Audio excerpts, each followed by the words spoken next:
Well, hello there. Today we're going to be making some carrot cake oatmeal breakfast cookies. Let's get started. I'm going to take about 5 ripe bananas. I usually only need about 2 to 3, but these were all going pretty brown and they were like super ripe, as you can see. So I decided to use them all and just put them to good use. I don't really like to waste food. Now I'm going to mash them with a fork to get a really creamy kind of liquidy based consistency. It's going to be like more goopy and gooey. Next I'll be adding in a peeled and chopped up apple. The sweeter the better, I find, and I do believe that this is a gala apple, but you can use whatever apple you want, but I'm just saying the sweeter the better. I'm gonna crush the apple with a fork, so kind of try to make more of like that applesauce consistency. It's not gonna get as mushy as applesauce, but that's what I'm aiming for, and I'll just stir that into the batter just to keep the batter creamy and liquid and just to have more of like that creamy, goopy, liquid consistency that I am aiming for. Now I'm going to take some chopped carrots. I have about 3 whole carrots that I chopped up, and I'm going to lightly steam these.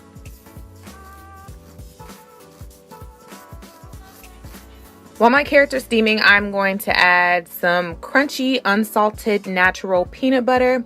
Now, I didn't measure it because honestly, this was like a treat meal for me, and yeah, I just didn't measure it. So if you are really strict on calories and your fats and you're really tracking your macros to the gram, then I would definitely measure out the servings for this particular treat for these breakfast cookies.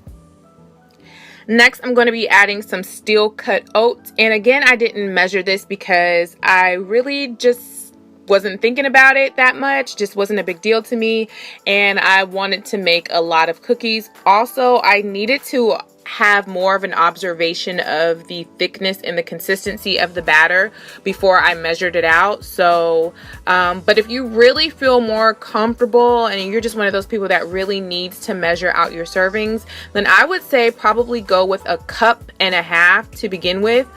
But you're still going to need to observe the consistency to see if you need to add more. It's one of those things where you're really trying to get the batter to get to be a particular type of thickness. And it needs to be more of a creamy, medium thick consistency in order for the breakfast cookies to turn out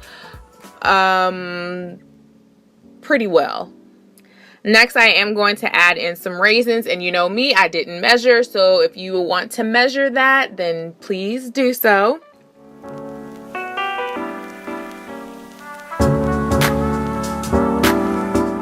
Now I'm going to add in the carrots, and I'm just going to work everything into the batter.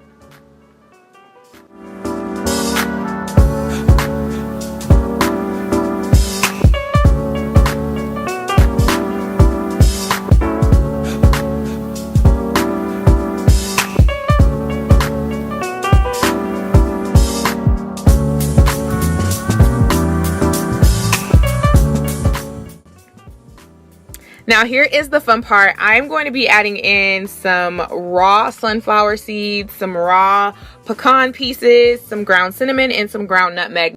Now the sunflower seeds and the pecans is what's going to give your breakfast cookies a little bit more texture, in addition to the steel cut oats. And the cinnamon just gives it a little bit more of that kick and that spice, and also with the nutmeg.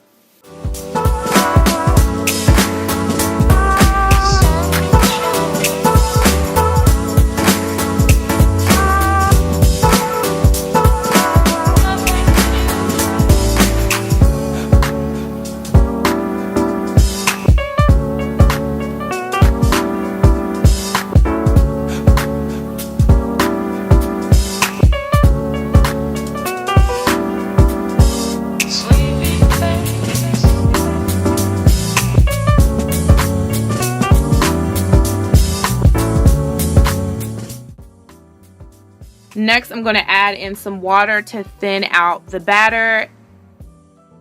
Now my measuring bowl was getting a little full, as you can see, so I did have to pour some into this green bowl here that you see, just to thin out the batter without the batter overflowing.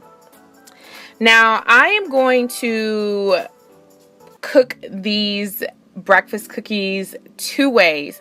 So the first way that I'm going to do this is by baking the breakfast cookies. I'm going to place parchment paper on this cookie sheet pan. I just placed a little bit of coconut oil on the parchment paper, or you can spray it down with some non-sticking spray.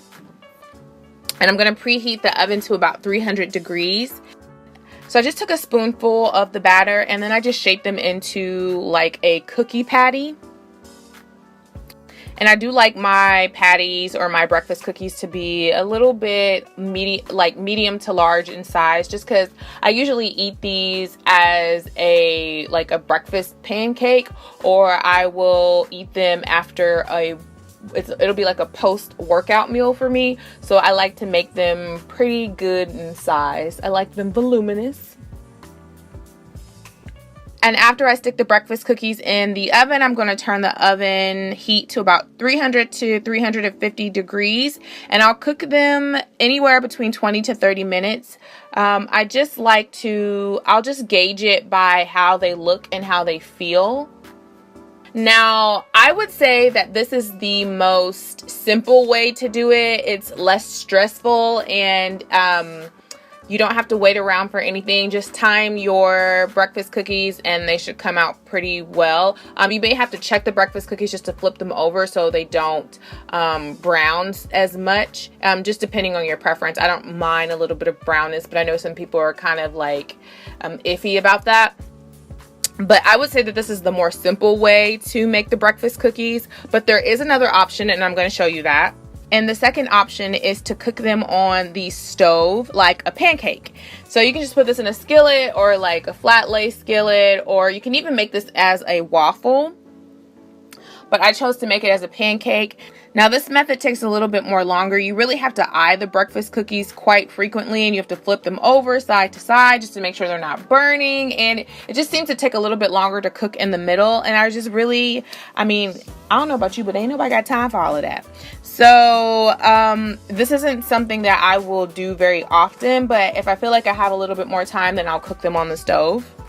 It's not the most time efficient method, but it will work. So if you have the time and if you don't mind checking it and eyeing it pretty much every 1 to 2 minutes, then I would say definitely go with this option and just have patience. And this is a very viable option when cooking the breakfast cookies. And these are the finished breakfast cookies.